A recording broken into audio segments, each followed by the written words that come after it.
आप सभी का अपने इस चैनल में हार्दिक स्वागत एवं अभिनंदन है। आज इस चैनल पर आपको बादल को घिरते देखा है नामक पाठ का संपूर्ण हल उपलब्ध होगा। पहला है कि अमल धवलगिरी के शिखरों पर बादल को घिरते देखा है। इसका संदर्भ कैसा है कि संदर्भ इस प्रकार लिखेंगे। प्रस्तुत पद्यांश हमारी पाठ्य पुस्तक हिंदी में संकलित बादल को घिरते देखा है नामक पाठ से लिया गया है, जिसके कवि नागार्जुन हैं। नागार्जुन जी इस कविता के माध्यम से हिमालय प्रदेश की शोभा का बहुत सुंदर व अद्वितीय वर्णन करते हैं। प्राकृतिक सुंदरता का वर्णन करते हुए ये पर्वतों की सुंदरता बताते हैं, हंसों की सुंदरता बताते हैं, झीलों की सुंदरता बताते हैं। तो इस प्रकार हम संदर्भ लिख लेंगे। दूसरा, रेखांकित अंश की व्याख्या कीजिए। तो व्याख्या इस प्रकार है कि कवि हिमालय प्रदेश की शोभा का वर्णन करते हुए कहता है कि हमने हिमालय के स्वच्छ सफ़ेद शिखरों पर बादलों को घिरते देखा है। उन्होंने मानसरोवर के सुनहरे कमलों पर ओस की अत्यंत व छोटे छोटे मनोहारी मोती के समान ठंडी बूंदों को गिरते हुए देखा है। तीसरा, श्यामल नील सलिल में कौन सा अलंकार है? तो इसमें रूपक अलंकार है। अगला पद्यांश खा कि एक दूसरे से विरहित हो, अलग अलग रहे कर ही जिनको। तो संदर्भ इसका भी पूर्वत रहेगा।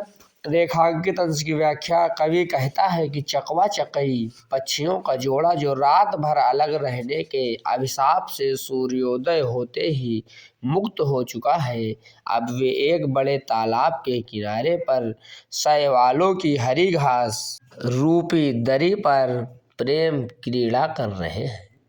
तीसरा, रात के पर्यायवाची 4 पर्यायवाची शब्द इस प्रकार हैं: निशा, रजनी, यामिनी और रात्रि। प्रश्नोत्तर गा, संदर्भ पूर्वत रहेगा, यानी पहले वाला ही। पूरे पाठ का एक ही संदर्भ रहता है, आप लोग जानते ही हैं। रेखांकित अंश की व्याख्या, कवि कहता है कि सैकड़ों झरने और झरनों की कलकल आवाज से गुंजायमान देवदारू के जंगलों में लाल और श्वेत भोजपत्रों से बनी हुई कुटियों के अंदर रंग बिरंगे और सुगंधित पुष्पों से अपने बालों को सजाए हुए सुंदरता से परिपूर्ण किन्नरियां बैठी हुई हैं। तीसरा, रजत के 4 पर्यायवाची शब्द हैं: चांदी, रूपक, रूपा और कलधौत। भाषा के रंग में देखिए कि आ नंबर में श्यामल शीतल अमल सलिल में समतल देशों से आकर पावस की उमस से आकुल तिक्त मधुर विस्तंत खोजते हंसों को तिरते देखा है। इसमें काव्य सौंदर्य, भाषा खड़ी बोली है और अलंकार अनुप्रास है। तीसरा, रस इसमें शांत है। चौथा, शैली चित्रात्मक है। मृदुल मनोरम अंगुलियों को वंशी पर फिरते देखा है। इसका काव्य सौंदर्य, भाषा इसमें खड़ी बोली, अलंकार अनुप्रास, रस शांत, शैली गीतात्मक एवं चित्रात्मक। इस प्रकार काव्य सौंदर्य दोनों पंक्तियों का हो गया। दूसरा, निम्नलिखित शब्द युग्मों से विशेषण विशेष अलग कीजिए। अतिशय शीतल में अतिशय विशेषण है, शीतल विशेष है। स्वर्णिम कमलों में स्वर्णिम विशेषण विशेष कमलों है। प्रणय कलह में प्रणय विशेषण विशेष कलह है। रजत रचित में रजत विशेषण रचित विशेष है। तीसरा, निम्नलिखित शब्दों के पर्यायवाची लिखिए। पर्यायवाची शब्द: सलिल का जल पानी तोय, गंगा का भागीरथी, देव नदी मंदाकिनी, बादल का मेघ घन जलधर, मृग का हिरण सारंग कुरंग। निम्नलिखित पंक्तियों में निहित अलंकार को पहचान कर लिखिए। का नंबर में अनुप्रास अलंकार होगा। खा नंबर में पुनरुक्ति प्रकाश अलंकार होगा।